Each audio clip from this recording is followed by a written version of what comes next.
Allahu Ekber. Allahu Ekber. Allahu Ekber. Allahu Ekber. Eşhedü en la ilahe illallah. Eşhedü en la ilahe illallah. Eşhedü enne Muhammed Resulullah. Eşhedü enne Muhammed Resulullah. Hayye alel selah. Hayye alel selah. Hayye alel felah. Hayye alel felah. Allahu Ekber. Allahu Ekber. La ilahe illallah. Barcha maqtovlarimizni Alloh taolo maqtaymiz, ulug'laymiz. Yordam so'rab Alloh taolo yalvaramiz, gunohlarimizni Alloh taolo tarafidan g'afur so'raymiz. Ko'ngillarimizdagi kelgan yomon o'ylarimizni Alloh taolo siyinamiz. Kimni Alloh taolo to'g'ri yo'lga ko'ndirsa, hech kimda adashtira olmas. Kimni adashtiruvda qoldirsa, hech kimda to'g'ri yo'lga ko'ndira olmas. Shahodat etib aytamiz, Allohdan boshqa ibodatga loyiq zot yo'q ekanligini, shahodat etib aytamiz, Muhammad Alloh taoloning quli, elchisi ekanligini. Qur'oni Karimda Alloh taolo aytadi, iymon keltirgan kishilar Robbingizdan qo'rqingiz, Alloh taoladan tegishlari bo'yicha ham musulmon bo'lgan hollaringizda vafot bo'lasiz. Tog'da aytaylik, kishilar qo'rqingiz Robbingizdan, u sizni bir kishidan bor edi, ana sing'aring bor edi, hammalarning ikkisining ko'p yerlarni, ko'p xotinlarni bor edi. Qo'rqingiz Alloh ismi bilan bir-biringizdan yordam so'raysiz, tuyg'anlik oralaringizni uzmagiz, durustlikda Alloh taolo sizni kuzatuvchi. Tog'da aytaylik, iymon keltirgan kishilar qo'rqingiz Alloh taoladan hamda haq so'zni so'zlagan shu chaqda Alloh taolo sizning ishlaringizni tuzatir, ham gunohlaringizni yorliqar. Kim Allohga hammaning ichisidan bo'ysungan bo'lsa, shu buyuk o'ngishga erishir. Durustlikda eng haq so'z u Alloh taoloning so'zi. Ham eng to'g'ri yo'l u Muhammad sallallohu alayhi va sallamning yo'li. Hamda eng yomon ishlar dinga yangilik kiritib, chunki har bir yangilik adashuv, har bir adashuv o'tda dedi Payg'ambarimiz Muhammad Mustafa sallallohu alayhi va sallam. Qadrli musulmonlar, alhamdulillahi robbil alamin. Ramazon oylarimizning boshlanib, endi bir haftalarda o'tib ketdi. Ramazon oyi u bir yoqdan Alloh taolaning rahmati oyi, ikkinchi yoqdan Alloh taolaning barakati oyi, uchinchi yoqdan Alloh taolaning g'afur eta turgan oyi, hamda yumortlik oyi, hamda jahannam o'tidan qutqara turgan oy, hamda tuzimlik oyi. Hamda ilki burungi bizning olimlarimiz Peygamberimiz sallallohu alayhi ve sellem sahabalara aytaydi, Ramazon boshlansa Alloh yo'lida niqli bo'ling'iz, Alloh yo'lida niqli sarf etingiz hallaringizni. Shu vaqtni Ramazon sizga orttirib qaytaradi deydi. Ibn Rajab aytadi, agarda roza tutuvchi kishi kunduz roza tutgan bo'lsa, tunlarin Alloh taolaga ibodatga o'tkazsa, shu vaqtida Alloh taolaning duolarini javob beradi. Chunki kunduz bo'yi roza tuta, kechqurun u og'iz ocha, kunduz roza tutgan vaqtida Alloh taolo yoradi. Chunki Alloh taolaning bir ibodatini o'tay kuni bo'yini. Mana ertan sahar oshadikmi? Quyosh bo'ygancha qatlim sen постоянно ibodatda bo'lasan. Ya'ni har sekund sayin hali biz o'tiramiz, juma namozida da bir ibodatni o'taymiz. Ikkinchi ibodatda bizda bor, chunki biz rozadamiz. Shu vaqtida albatta duolar qabul bo'ladi. Hamda ikkinchisi kechqurun og'iz ochgan vaqtida, iftor vaqtida birinchi tomchi suvimizni, birinchi tomchi rizqimizni og'izga qopdik. Şunun bilan ibodat o'taymiz, iftor qilamiz, shunday og'iz ochamiz. Shu vaqtida da duolarimiz qabul bo'ladi, chunki Alloh taolaning tag'ir bir ibodatini o'tagan bo'lamiz. Shuna ko'ra da bu Ramazon oyida albatta musulmonlar bigrakda ko'ngillari bilan Alloh taolo nig'roq tag'ida oshqinalar. Ramazon oyi keldi ekan, albatta Ramazon oyi g'afur eta turgan oy dedik. Chunki bu vaqt Alloh taoladan g'afur so'rash uchun eng kerakli, eng barakatli vaqt bo'lib turadi. Hamda biz gunohlarimizni, yomon ishlarimizni, yomon o'ylarimizni qoldirish uchun bu Ramazon oyi bir o'g'ayli vaqtdir. Alloh subhanahu va taolo Qur'oni Karimda aytadi: "Kul ya ibadillazina asrafu ala anfusihim la taqnatu min rahmatillah. Innalloha yaghfiru zunuba jami'an innahu huval g'afurur rahim." Alloh taolo ayt Muhammad sallallohu alayhi va sallamga, kishilarga shunday so'zni: "Qullarim menim, agarda siz o'z-o'zingizga isrof etib gunoh qilgan bo'lsangiz, Alloh taolaning rahmatida o'kinmagiz. Alloh taolaning rahmatida hasratlanmagiz. Alloh taolaning rahmati zo'r. Durustlikda Alloh taolo barcha gunohlarni g'afur etishi, chunki Alloh taolo g'afur etishi, g'afur rahim, g'afur etishi ham rahmatli, rahmat berishi. Alloh subhanahu va taolo u albatta o'zining qullarini rahmatlidir, rahimlidir. Hamda har vaqt gunohlarini kechiruvchi bo'lib turadir.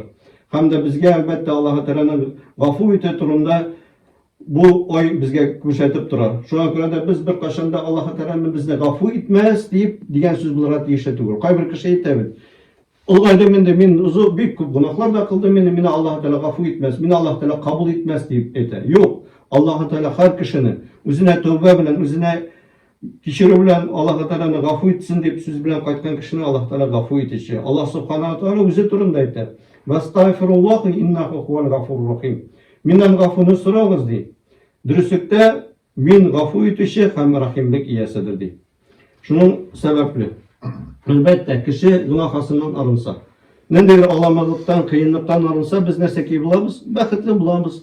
Шуның шикелле иттереп тәүбә кылып кеше үзенең хаталарын таныган кеше гынахларыннан арынса, ул да бәхетле кешегә әйләнә. Пәйгамбәрбез Мухаммад Мустафа саллаллаһу алейхи ва саллямга ингән Кур'ан-ы Кәримдә Аллаһ Тәгалә әйтә: "Я юханнас, тубу илаллаһи, фа инна атубу фил йawma илейхи ми'атан марра." Әйтә, ey кешеләр ди, Аллаһ Тәгаләнең каршысында тәүбә кылыгыз. Дөреслекдә мин ди Пәйгамбәрбез саллаллаһу алейхи ва саллям әйтә, көненә 100 мәртәбә тәүбә кылам ди. Пәйгамбәрбез Мухаммад Мустафа саллаллаһу алейхи ва саллям гынахасы юк иде, хаталары да юк иде. Әмма шул вакытында Аллаһның илчесе җирдәгә төшкән кешеләрнең иң яхшысы Аллаһ Тәгаләнең каршысында көненә 100 мәртәбә астагфируллаһ ва атубу илейх дип әйтә. Ягъни Аллаһ Тәгалә мине гафу ит, Аллаһ Тәгалә мине гафу ит. Астагфируллаһ ва атубу илейхне без иртәнге намаздан соң кояш чыкканга хәтлем 100 мәртәбә әйтергә тиешлебез. Пәйгамбәрбез сөннәте буенча. Менә хәзер икенде намазы, аср намазы дип укыйбыз. Шуннан соң кояш майганча да тагы 100 мәртәбә әйтү сөннәте бар. Шуңа күрә дә күрәбез, Пәйгамбәрбез саллаллаһу алейхи ва саллям безгә Аллаһ Тәгаләнең гафуны сорап калдырырга тиешле. Әлбәттә, гынахларыбыздан тәүбә кылган вакытыбызда аның шартларын, кимчилек хаталарыбызны танырга тиешлебез. Без кимчилексез түгел.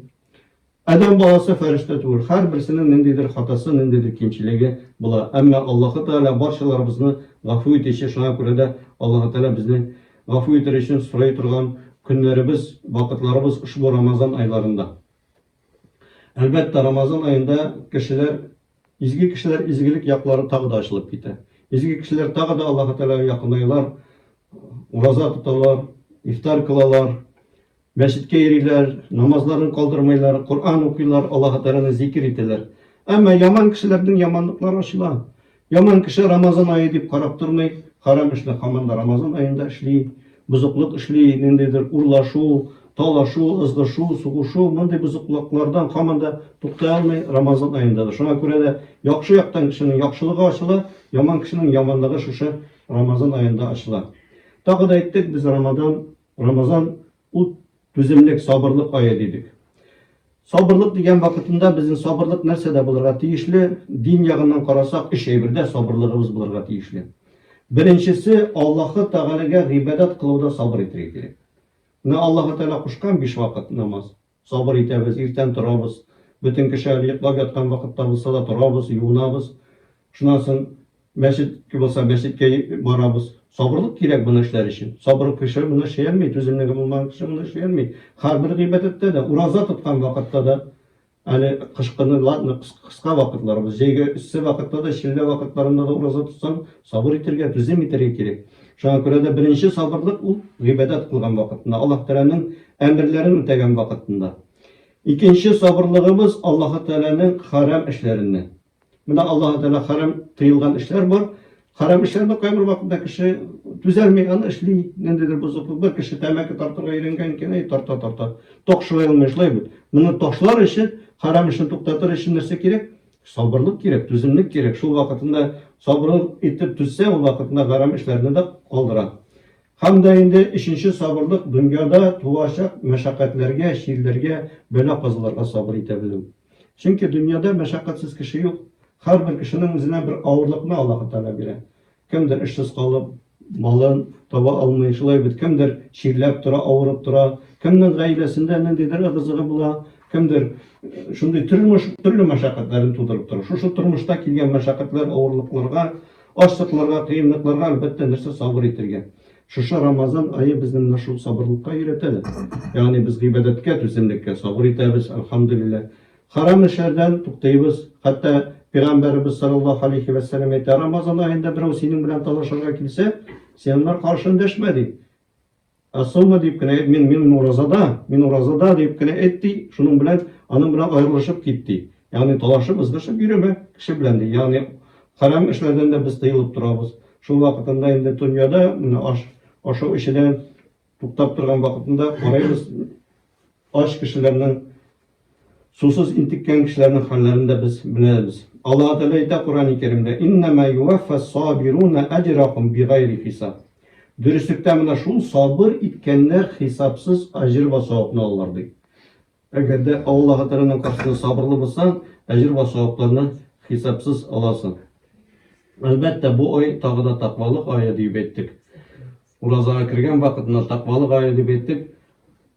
Allah Teala ite ya eyyuhellezine amenu kutiba aleykumus siyam kema kutiba alellezine min qablikum leallekum tettakun. Ey iman getirgen kişilerge sizge bu ayda uraza farz etilgen şekilde ettirip kalgan kavimlerge farz etilgen şekilde ettirip sizge de farz etildi. Belki siz takva kişilerden bulursuz deyip. Nerse o takvalık? Koyun o takvalıkını tabırga. Takvalık degen vakitde onun mağanası da var. Takvalık o birinciden Allah Teala'nın har vakit korkup durur. Mine har koydağına basan da meşittegine turgur, üyde de, uramda da, dini kişiler kırında da, dinsiz kişiler kırında da har vakit uyarga gerek. Allah Teala karşısına korkurga. Yani haram işlerden işlerge, haram işlerden tıyılırga. Yani olamalık işlerden tıyılırga. Hem de şu vakitinde takvalık Allah Teala mine savaplı işlerge ımtılırga diyişli biz. Yani savaplı işlerden işlem bilen Allah Teala'dan korkup diyişlere o işe hem de haram işlerden korkup işlemeden tıyılı, işlerden tıyılı Allah Teala'nın savabına ımtılı. Elbette takvalık o büyük derecedir. Onlarga elbette her birimizge erişirge, tırışırga diyişli biz. Allah Teala'ya tezavadu fe inne hayra zadi takva. Tezavadu di takvalık bilen hastalarınız deyip. Dürüstlükte en hayırlısı sizden takva bulganlarınız deyip. Yani takvalıkını sizleriniz takvalıkka ımtılığınız deyip. Tabi da Allah subhanahu wa ta'ala inneme yetakabbalallahu minel muttaqin. Allah Teala takva bulgan kişilerden yine ibadetlerin kabul etedi. Şuna göre de Allah Rabbimiz takva bullarımızdan Allah'tan nasip eylesin.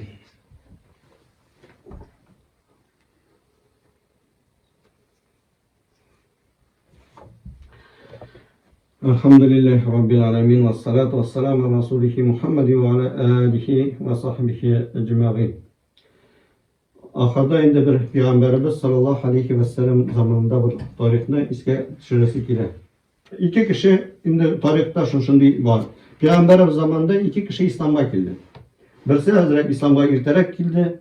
Hem de İslam'da yaşadı, namaz okudu, uraza tuttu. Şundan sonra vefat buldu. İkincisi de İslam'ı kabul etti. Ama kabul etti, İslam'ı kabul ettiği bilen vefat bulduğu bir yakın arağına buldu. Tiz vefat buldu. Ama vefat buldu koyda soğuşta. Yani cihat vakitinde vefat buldu. Hem bir sahabaga, bu Talha diyen sahabaga elbette tüşküre. Bunlar vefat bulgandan sonra biraz Abu Talha tıra biz de cennet kapkası kırında turabız deyip. Hem minin alda da iki kişi tura. Şundan cennetten bir ferişte tavuş çıktı diye şul kirsin. Yani cihatta bulmaganı, sonra vefat bulganı en birinci çakıralar cennetke. Şundan sonra biraz turgaç diye cihatta bulganı da çakırdılar diye. Şundan sonra miye burulup ettiler, senin vakitin gitmeyen var gitti ettiler diye. Ben de yanıp gittim diye. Bu sözde indi bu Abu Talha özünün tüşün sahabalara söyleyeyim. Sahabalar arasından taralar. Sahabalar indi Peygamberimiz sallallahu aleyhi ve sellem'e de barıp ciddi.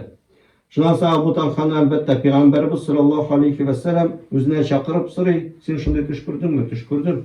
Elbette bu sen dürüş hak tüşkürgensin diye. Sen Allah tarafından hakkını belirtken diye. Sahabalar ite niye birisi cihatta buldu, bir cihatta bulan kişi bir şahit bulurga deyiş. Olan cennetke kirge deyiş. Nişlepsin sonra uliyanı cihatta bulmayışı, bula üzerine yaşa bulganı cennetke kirdiydi. Peygamberimiz sallallahu aleyhi ve sellem ete qaysı urazanı kübrek tuttu. Birisi belki tutup da ulgirmegendir urazanı. Vefat buldu. Namazda kaysı kubra okudu diye. Elbette sonra bilgenini kubra okudu.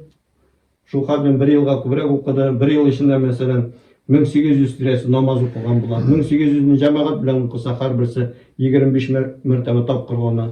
Uraza tutsa kupma savapka erişer. Şuna göre de Peygamberimiz sallallahu aleyhi ve sellem ete süyündürdü şundaki kişilerine de kimlerdi ekirtinin ezgine bulsadı no daimi ravuşa işlegen izgiliklerini de. Buna şuna göre de sığına bulsa da imana gelip uzak vakitlarımızı namazda o'tkarsek, uzak vakitlarımızı urazada o'tkarsek, şular tapkırlanıp borar. Şularning ecir ve savapları artar. Kısqat vakitte gana nendedir izge işine işlevtügün. İmanlı uzak vakitlarımız şu Allah-u Teala'ya gıybet kılıp yaşıyorlarımızı Allah Teala nasip eylesin. Ne bigerek şu Ramazan aylarımızın faydalanıp kalırken elhamdülillah mınamda kişilerin taravih namazlarını okuysunuz. Allah-u Teala ite mesela men sama Ramazan'a imanın vaktiyse men gafire lehu taqaddama min zambi. Kim uraza ayında uraza tutsa Allah-u Teala iman bilen hem de Allah-u Teala'dan ecrin, savabın ümmet etip kine şunun günahlarını yarlıqamın deyip. İkinci bir hadisinde ayten men kâme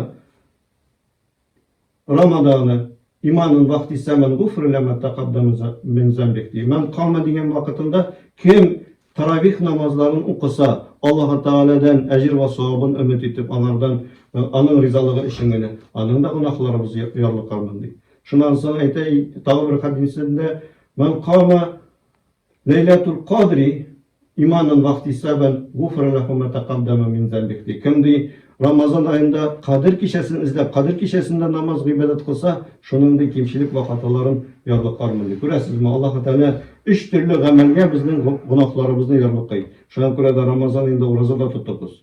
Taravih namazlarını kaldırığa tırışmağız, cemaat bilen birgeleşip okuyuz, taravih namazlarında bulurğa tırışırız. Güçleriniz bulançaya kadar. Eğer de indi Ramazan'ın başında buldıra almasanız, ozakı 10 gününde tırışırız. Çünkü ozakı 10 gününde nerse dedik? Kadir kişisi var. Şu kadir kişisinde bu da taravih namazlarını kaldırma işi yürüge gerek ozakı 10 günlerinde. Belki şu savapka Allah-u Teala bizlerine erişilerimizni nasip eylesin. Allah Rabbimiz barşalarımızga da Ramazan aylarında urazalarımızı tutup ibadetlerimizi ötep Allah-u Teala yakın olmalarımızı nasip eylesin. Ağırganlarımızga Allah-u Teala tenlerden şifalarını nasip etsin. Ağır halde kalganlarga Allah-u Teala jinellik versin. Dinimiz İslam'ın kuvvetlenüğün, illerimizde tınışlık bulgularını Allah-u Teala nasip eyleseydi. Her Adnan-ı Cuma günlerinde biz Peygamberimiz Muhammed Mustafa sallallahu aleyhi ve sellem'e salavat etiriz. Allahümme salli ala Muhammed ve ala ali Muhammed. Kema sallayte ala İbrahim ve ala ali İbrahim. İnneke hamidun mecid. Allahümme barik ala Muhammed ve ala ali Muhammed. Kema barakte ala İbrahim ve ala ali İbrahim. İnneke hamidun mecid. Akimus salat.